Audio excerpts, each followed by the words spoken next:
Exactly 1 month nga before TU school start, nag-decide kami na umuwi muna ng probinsya para magbakasyon. Siguro to prepare na rin ourselves para sa next phase ng aming parenting journey at ni Tio. May lang nga din pala kaming Starlink dahil walang signal at internet sa amin. Dala din namin yung mga work from home equipment namin. Since 1 month din kami magstay sa aming probinsya, medyo loaded yung aming sasakyan kasi may dala kaming grocery na pang isang buwan.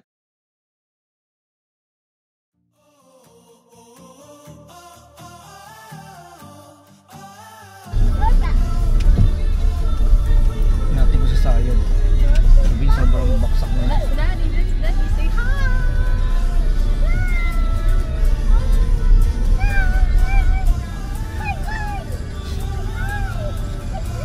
Hi sa'yo ko. Hmm? Hi sa'yo ay. At Good. wala. Good morning. What can I get for today? Available po chicken barbecue. Yes, sir. Yung supot niya nilagay mo sa akin. Sa bag mo. Daddy si Tio. Hindi na nga rin pala ako nag-record nung travel namin from Starbucks Mindanao exit hanggang dito sa Real Port kasi medyo madilim talaga at wala naman din masyadong makikita. Nakarating kami rito sa pier ng Real 30 minutes before ng departure. Medyo konti yung pasahero at tao siguro dahil alanganin din yung uwi namin. 5:30 yung schedule ng Roro na umalis from Real Pier pero medyo na-delay lang ng 10 minutes dahil may inspection pa from Coast Guard. Before 9 a.m. na nga na nakarating kami dito sa Pulili Port and sobrang smooth lang ng travel dahil flat yung dagat. Dito sa province namin, pag flat ng dagat, we call it lantap. Paglabas ng Roro, need muna namin huminto at magbayad ng terminal fee. Hindi ko na din pala na-share kanina pero nagbayad din kami ng terminal fee sa Real Port. Kaya na mo ba umuwi ng Pamatdan? Ha? Kaya nang umuwi ng Pamatdan sa sasakyan? Anong palatandaan sa may tapatan? Pagliligo na ako, anong palatandaan ko? Huwag mo na yung kalsada lang. Ano lang, yung kalsadang malaki. Basta lagi Sa malaking kalsada? Lagi ka lang makalabog pa. Hindi mo lang kasi malaki. Kunti lang. Yun lang. Sige, salamat to. Ano makaramay? Tapos nakakang Sige, oh.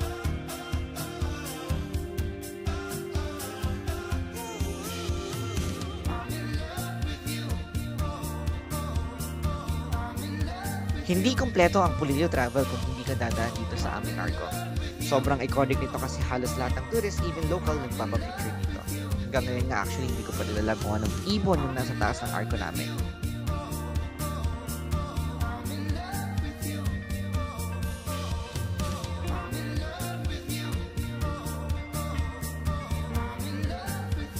Imposible din nga palang hindi madaanan ngayon ang sarado ng Seahorse Hotel dito sa bandang kaliwa at ang aming municipal hall dito sa bandang kanan. Medyo masikip pa yung kalsada dito sa bayan kasi it was originally designed para sa mga kalesa and not modern cars or trucks. Kaya makikita nyo rin na may pagka-vegan vibes siya dahil sa mga Spanish era houses na hanggang ngayon ay dominant pa din dito sa aming bayan.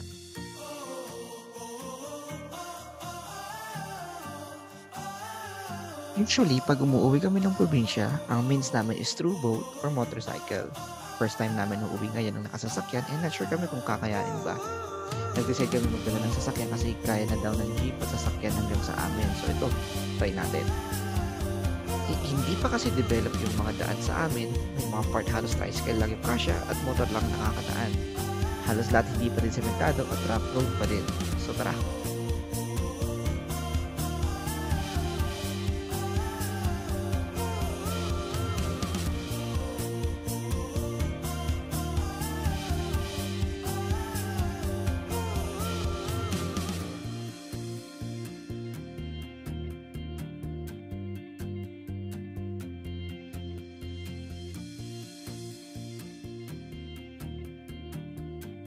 ayun nga, hindi pa kami nakakalayo naligaw na kami kagad. So, nag-U-turn kami rito kasi yung dadaanan namin is sa tapatan pero padiretso pala kami sa may baybayin. So, ang difference nun is iikot pa kami sa baybayin or sa tabing dagat para makauwi sa amin instead of parang sa bypass road na kami dadaan. So, ayun, nag-U-turn kami dito.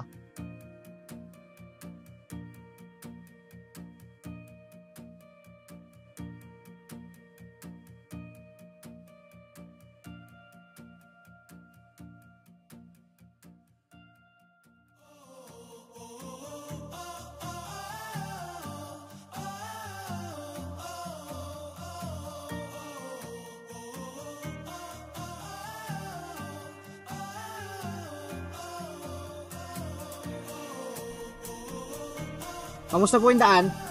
Kaya? Yan. Pero yun doon, banda ho doon. Itong parte lang na yan. Uy, baba ka. Tulak mo. Yun, salamat ah. Ay, taas.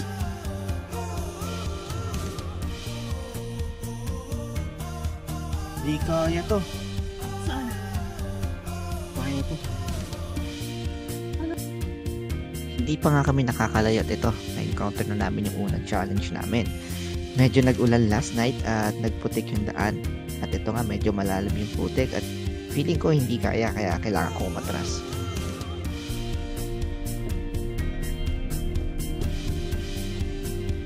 Sige po, salamat po.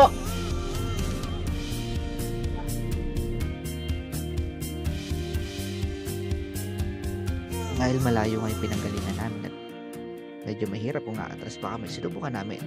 At ayun nga, na-stuck yung aming gulong doon sa putik dahil sa sobrang lalim at ayaw niya nang umikot. Dumating kami doon sa point na nagtatanong-tanong kami doon sa mga tao sa paligid, lalo na may nakita kami traktor na kung pwede bang hatakin na yung aming sasakyan kasi nga ayaw na talagang gumalaw. Luckily, no, medyo lumubog yung gulong at nagkaroon ng traction at yun nga, nakaalis kami doon sa putik. Pero halos mawala na kami ng pag-asa rito kasi ayaw niya talagang umikot ng ulan.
Unang puntos para sa soluto dahil nakalusot nga kami doon sa may putikan kanina. Pero ngayon din nakaranas kami ng una naming gas dito sa biyahe namin.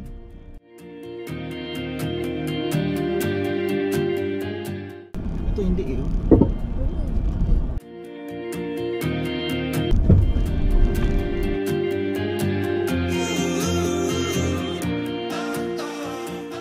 At ito nga yung sinasabi ko na hindi pa develop yung kalsada dito sa amin. Mostly, kumbaga, is rough road pa and iilan lang or iilang part lang dito yung sementado.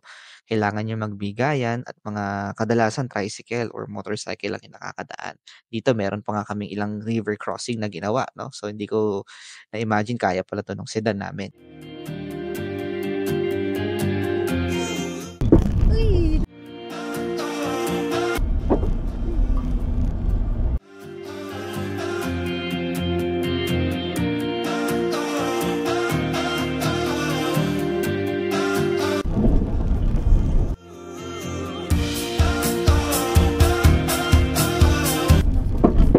Ooh, daddy. Ano yun? Buko? Hindi ba ito yun? Itong tapatan nga pala, una ako nakadaan dito 20 years ago. Naalala ko nakamotor lang kami noon at sobrang grabe talaga yung daan, sobrang rough road. Nakakalungkot lang na hindi pa din siya tapos ngayon. Laking tulong sana to para sa amin na nasa kabilang side ng bayan ng Pulilio. Kaya nga pala sa aking source, tapatan ng tawag dito kasi magkatapat ito from bayan ng Pulilio at Barangay Bislian. Kung titingnan mo sa mapa, isa siyang straight line, kaya tapatan.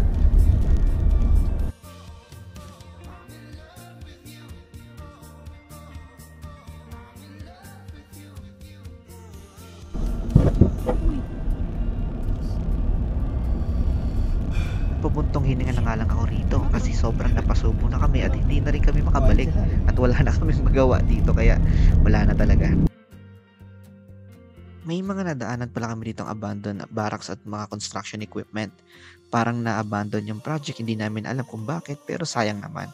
Sana maituloy siya ng local government or ng national government. Kasi sayang din yung project talaga, sobrang laking tulong ito talaga sa amin. Habang tumatagal nga parang nai-immune na kami doon sa gasgas doon sa sasakyan namin kasi wala rin naman kaming magawa. Hindi na namin mabilang kung ilang gasgas yung nangyari at sana ang wini-wish na lang namin dito makarating na kami. At ito nga, medyo kalahati na kami nung travel kasi patapos na kami ng tapatan at entering Barangay Bislian na kami. So tapos na yung mga rough road, dito naman kami sa tabing dagat.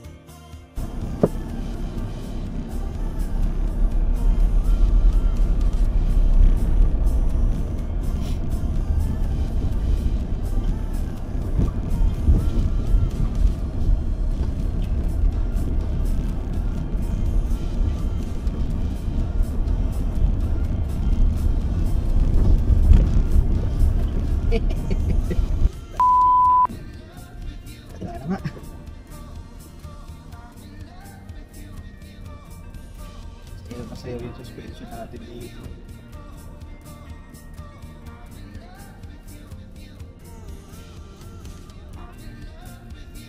Sige, sige. Sabi siguro ng suspension natin. Puta, ngayon na kami gamit ah. Gamit ng ganito ah.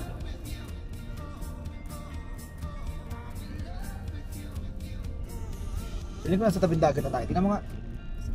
Aray ko. Wait lang. Piling ko lang. Pagbaba nito. Tabing dagat na to.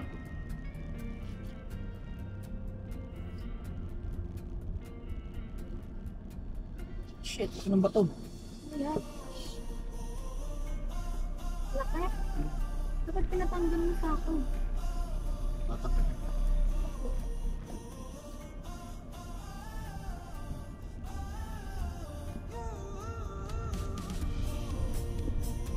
Saan ulit nakikita yun?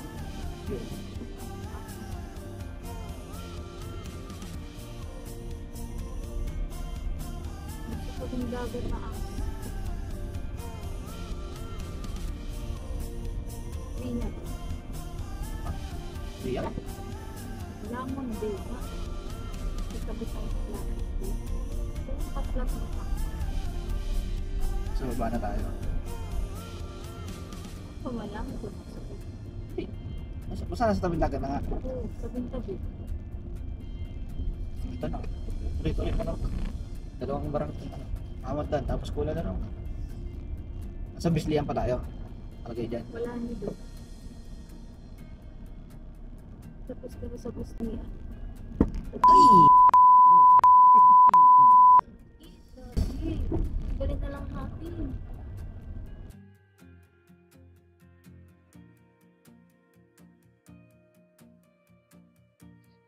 Dito nga sa baybayin namin naranasan yung mga malalim na gasgas. Sobrang sakit niya at hindi ka na rin talaga makabalik kasi napasubo ka na more than half na yung nabiyahe mo at kailangan mo magtuloy-tuloy. Ang inihiling mo na lang talaga dito, sana matapos na, no?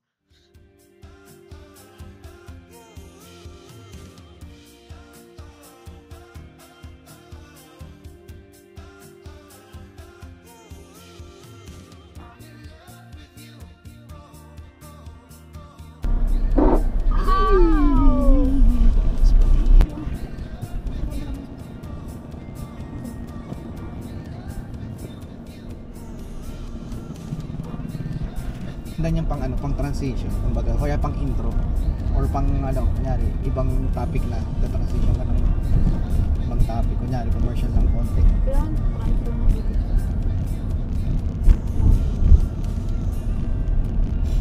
Sarap ng trabaho. Sarap sumayag, tanggal ang gulong mo. Sa ulo.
Ito nga pala yung recently completed na Malu Bridge ng local government ng Pulilio. Kung naalala ko dati, ito yung part ng Pulilio wherein hindi ka pwedeng makalampas nang hindi sinasakay sa balsa yung motor mo. Alam ko Yes, may ma'am. picture pa ako nun at Pero ipopost tulog ko mo siya na. sa next video Hiling-hili ka natin. dyan.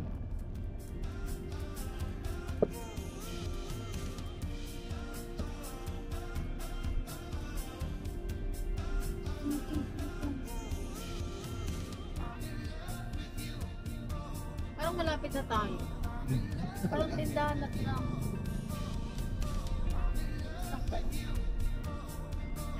Paano lang, kasi nga sedan dala natin. Hindi siya pang gantong kalsada. Pero sakto lang, kung hindi ka lang maano. Pero mas makatulog sa taas. Nakakasya pa.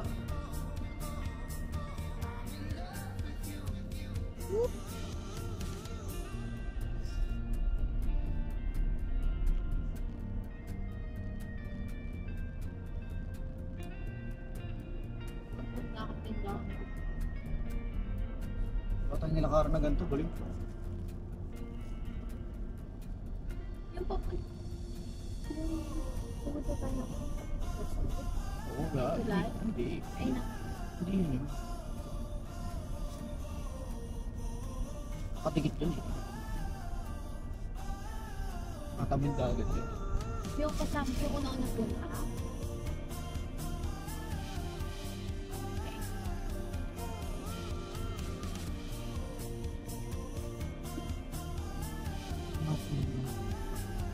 Hindi nga, hindi.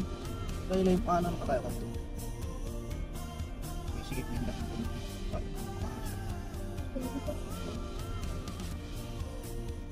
Tandaan mo, jeep hanggang magnet.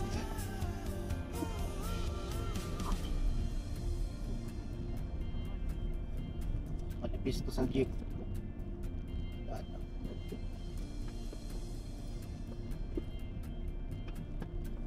Yun, ang ganda na sa ano. Ang ganda ng video niya nga.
Kung kailan malapit na tayo dun sa location natin, mas lalong humihirap yung daan. Eto, napahinto nga ako dito sa tulay na to.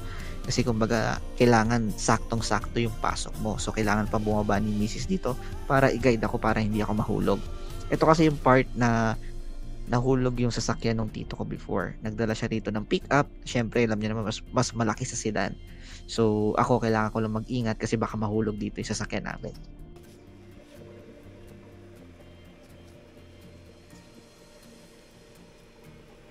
Sug ka dito.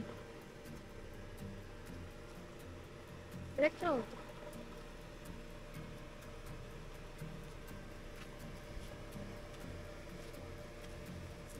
Supa.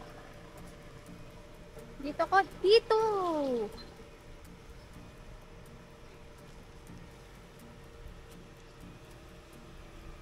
Supa. Diretso.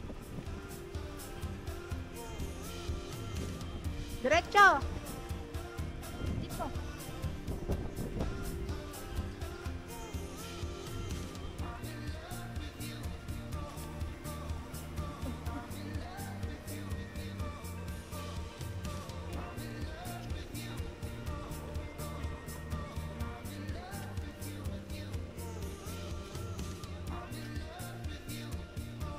Diretso.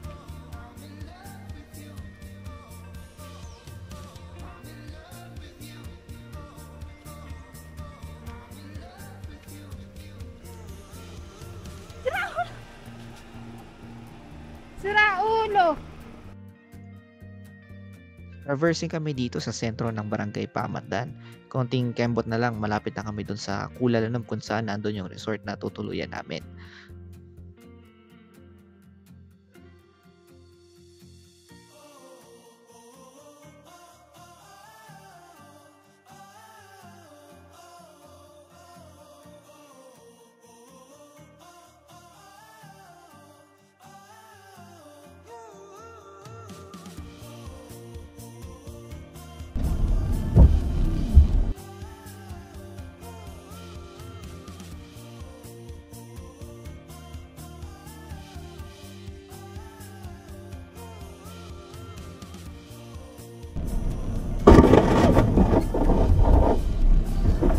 Diyan na ba yun?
Etong part din pala na to, yung part kung saan nahulog kami nung pauwi na kami. No? Kung kailan pauwi na, saka pa nahulog yung isang side ng gulong namin. Sobrang liit na kasi as you can see, saktong-sakto lang yung sasakyan.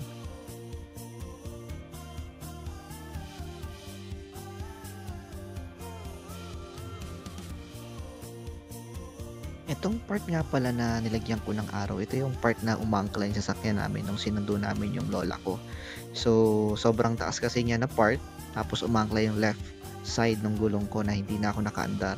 Kailangan ko pang hukayin yung lupa, tapos lagyan ng kahoy para, again, magkaroon ng traction at umandar. Parang 30 minutes ko siyang tinrabaho para makaalis lang kami dito sa part na to.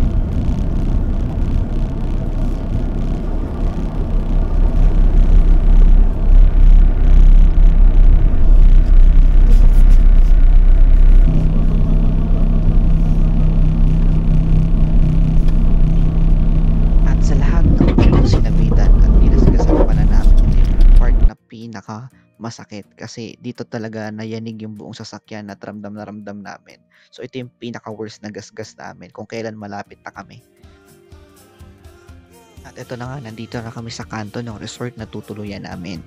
Naputol yung video kasi nag-overheat na yung camera at nalobot na rin siya, so kailangan ko pa siyang palitan. At kailangan ko rin mag-U-turn dito kasi nga medyo sharp yung curve na papasukan ko dito. Kailangan ko manggaling dun sa kabilang side kasi nga itong kalsada sa amin ay design lang para sa mga motor or tricycle originally. So medyo masikip yung papasukan. Sobrang sukal nga ng daan papasok sa resort at kinakailangan pa dito ni Pat na bumaba para linisin yung dadaanan ng sasakyan. Kita nyo naman, napakadaming kalat, no? Pag yan ginulungan ko yung mga yan, baka lalong masira yung sasakyan namin at ma-stuck na kami rito forever.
Unti-unti ko na dito nakikita yung tutuluyan namin.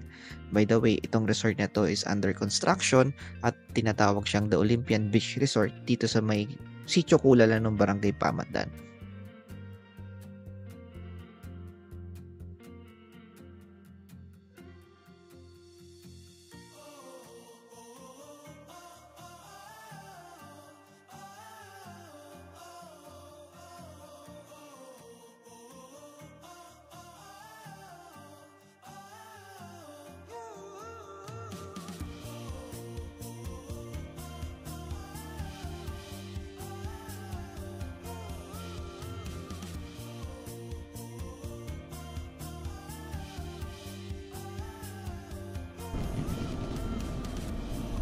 Sobrang saya nga nung nakarating kami sa resort.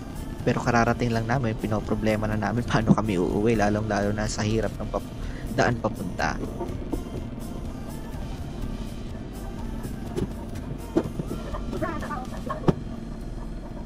Pag umuwi nga pala kami, hindi rin kami nagsasabi na sa mga kamag-anak namin na uuwi kami. Laging surprise. Kaya nung dumating kami rito, kami yung na-surprise kasi walang tao dun sa resort. So kailangan pa namin ipatawag siya dun sa isang worker na gumagawa para mabuksan yung pinto kasi walang tao sa loob.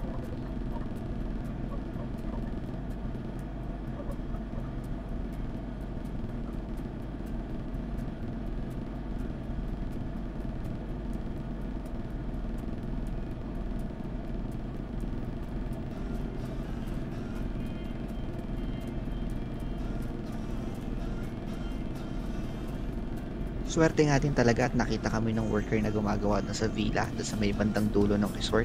At sinabi niya nga na walang tao dahil nga Sabado at nasa samba, kumbaga yung kamag-anak namin na nagbabantay dito sa resort. So pinatawag namin, then eventually nakapunta nga siya dito at ayun nga, nagpapahinga na kami. At ito nga yung tutuluyan namin for 1 month bago yung pasukan ni Tio. Salamat! Let's go!